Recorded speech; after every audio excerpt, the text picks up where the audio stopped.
Vamos lá então, futuros calouros do Pense Vestibulares, é o capítulo 7 que a gente vai trabalhar, exatamente na página 15. Dá uma olhadinha lá no teu caderno, na página número 15.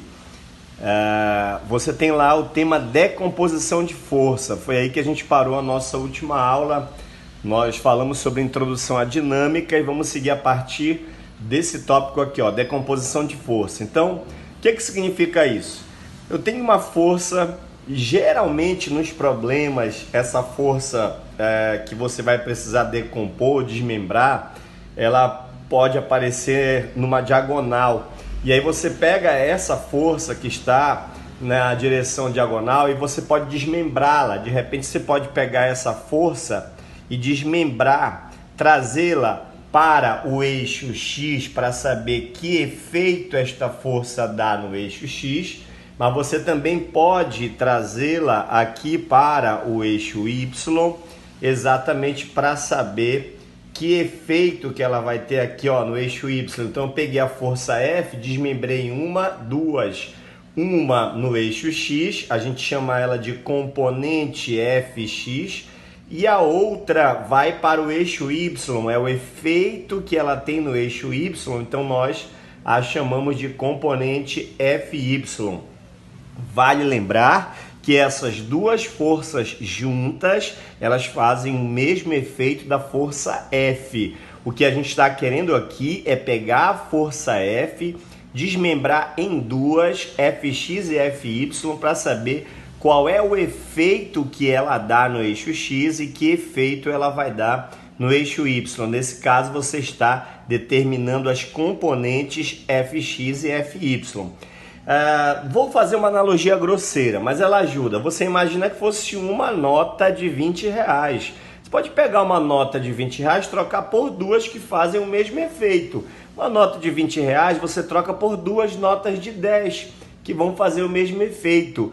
Então é mais ou menos por aí. Eu tenho uma força, eu quero saber o efeito que ela dá no eixo X e o efeito que ela dá no eixo Y. E as duas juntas, elas dão o efeito do próprio F. Agora, não é simplesmente pegar 20 reais, como eu citei, nessa minha tal analogia grosseira, e dividir por 2, é 10 reais, né, para cada eixo. Não funciona assim. Você vai conseguir tirar através das razões trigonométricas. Essa componente Fx, ou seja, se você quiser saber qual é o efeito que essa força dá no eixo X, você vai pegar a força e vai multiplicar pelo cosseno do ângulo θ. E vai multiplicar pelo cosseno deste ângulo que a força F está formando com o eixo X, com o eixo horizontal, para o caso que eu estou propondo. E se você quiser saber qual é o efeito que a força X, ou a força F, perdão, dá no eixo Y, você vai pegar agora a força F e multiplicar pelo seno do mesmo ângulo que eu acabei de mencionar para vocês. Então você pode imaginar uma situação em que nós tenhamos uma força de 100 newtons que está, por exemplo, formando um ângulo de 30 graus com a horizontal, e aí se você quiser saber o efeito que ela dá no eixo X, você vai pegar o valor do F, que é 100, que eu estou propondo, e aqui você vai multiplicar pelo cosseno de 30 graus. Claro que o problema vai fornecer para você o cosseno de 30 graus. E caso você queira saber o efeito que ela dá no eixo Y, você vai pegar a força F, que eu estou propondo o valor 100, e multiplicar pelo seno lá do mesmo ângulo, pelo seno de 30 graus. É uma conta fácil. Então multiplicou a força na diagonal pelo cosseno deste ângulo, você acha o efeito dela no eixo X. E se você multiplicar a força F pelo seno deste mesmo ângulo, você vai achar o efeito que ela tem no eixo Y. Então isso é decomposição de forças. Muito bem, agora segue aí no capítulo número 8, que a gente vai falar sobre nas páginas, né, 15 e 16, sobre as leis de Newton. Eu reservei esse espaço para a gente falar especialmente da primeira lei de Newton, ou princípio da inércia.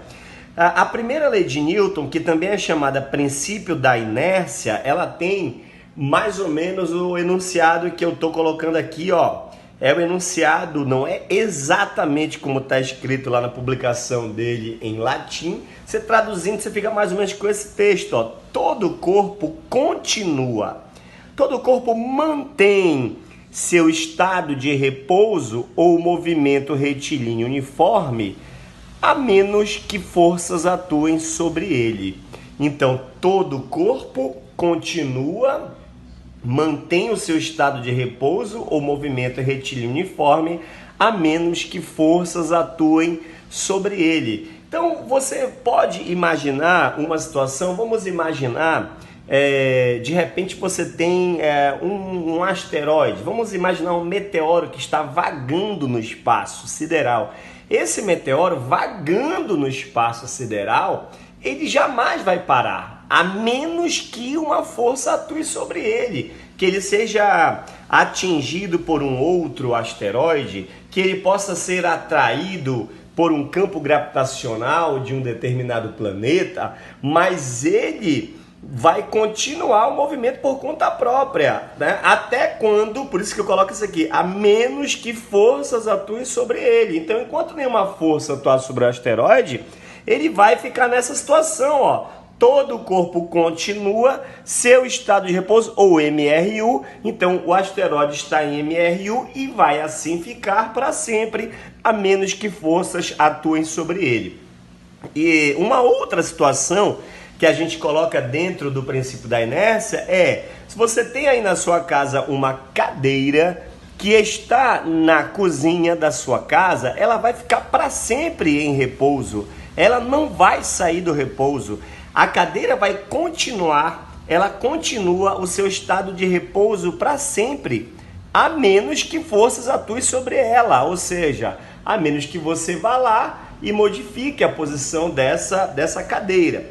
Só para a gente ajeitar aqui, não perder esse vídeo, ajeitar aqui o nosso suporte, ok, e dando continuidade, olha só, uma outra forma que a gente tem de anunciar isso é por conta própria, um corpo não pode mudar seu estado de repouso ou MRU. Então o corpo não pode sozinho mudar o seu estado de repouso ou movimento retilíneo uniforme. Então você imagina uma situação, e vocês já devem ter vivido isso em um ônibus ou então em um carro, em que de repente o veículo dá uma freada violentamente. Se você não está se segurando em nada, se não tem força nenhuma atuando para parar você, quando o ônibus dá uma freada, você vai continuar. Você vai continuar o seu MRU, você vai continuar. Então, ele diz aqui no enunciado, por conta própria, está no seu cadernão, um corpo não pode mudar o seu estado de MRU. Quer dizer, o ônibus dá a freada e você se segura, digamos assim, você segura a si mesmo, segura o seu próprio braço para não avançar, segura a sua própria cabeça para não avançar, segura o seu próprio corpo. Não, você precisa de alguém. Por conta própria não dá. Para você parar, você vai ter que segurar em uma outra pessoa, vai ter que se segurar em uma cadeira, vai ter que segurar naquele estribo que fica na parte superior. Você, para parar, vai ter que colidir. Infelizmente acontece esses casos, a pessoa acaba caindo, né? Colidir com o solo, mas por conta própria, uma pessoa, um corpo não pode mudar o seu estado de MRU, jamais, por conta própria não. Precisa de alguém para ela se amparar, precisa da cadeira para segurar, de uma pessoa para bloqueá-la. Infelizmente acontece às vezes até um para-brisa, quando a pessoa se choca com o para-brisa do veículo, não é? E a mesma coisa por conta própria, uma pessoa não pode mudar o seu estado de repouso também. Você está sentado agora estudando, você não muda o seu estado de repouso por conta própria. Ah, Dantas, não, eu me levanto por conta própria. Não, você se levanta usando o chão para, digamos, se empurrar. Você levanta usando a cadeira para se empurrar, uma parede para se segurar e levantar, mas você por conta própria não. Eu não posso pegar o meu próprio braço e me levantar e levantar a mim mesmo. Você não consegue, né, se levantar. Você não pode pegar a sua própria cabeça e puxá-la para cima para se levantar. Então você por conta própria não muda o seu estado de repouso. Ah, eu estou levantando por conta própria. Você está levantando, está usando o piso para se empurrar. Você está nadando, está usando a água para se empurrar. Você está andando, está usando o solo para se empurrar. Então, por conta própria, um corpo não pode mudar o seu estado de repouso MRU. Aqui um astronauta, estou representando em MRU, e ele não pode se segurar ou segurar a si próprio para conseguir se parar, né? Para conseguir mudar o estado de MRU. Por conta própria ele não vai conseguir fazer isso. Alguém tem que chegar lá e pará-lo. É isso que eu queria dizer. Mas ele por conta própria não vai conseguir fazer isso. Uma observação importante, significado de equilíbrio. Equilíbrio estático quer dizer velocidade igual a zero, que é quando o corpo está em repouso.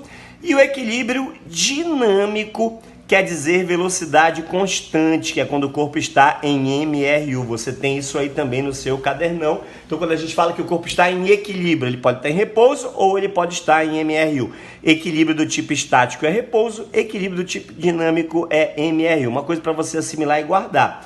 E por fim, o teu cadernão coloca a definição de inércia. Repara no texto que ele coloca aí. Ele faz a questão, a comparação para você empurrar uma bicicleta e um carro, né? Quando você vai empurrar uma bicicleta, você não tem tanta dificuldade de tirá-la do lugar. Mas quando você vai empurrar um veículo, você tem dificuldade para tirar um veículo do lugar. Então a gente diz que a inércia, de alguma forma, ela é uma propriedade da matéria que está ligada com a dificuldade que você tem de mudar a velocidade do corpo. Então eu tenho mais dificuldade de mudar a velocidade de quem? De uma cadeira ou de mudar a velocidade de um ônibus tentando empurrá-lo? Claro, você tem dificuldade de mudar a velocidade daquele que tem mais massa. Então a gente diz que esse tem mais inércia. Então aquele corpo que você tem mais dificuldade em alterar a velocidade dele, este corpo é o corpo que tem mais inércia e naturalmente é o corpo que vai ter a maior massa. Então aqui a gente tratou da primeira lei de Newton, o princípio da inércia. Vou fazer mais um videozinho para gravar segunda e terceira leis de Newton. Valeu, futuros calouros do Pense Vestibulares.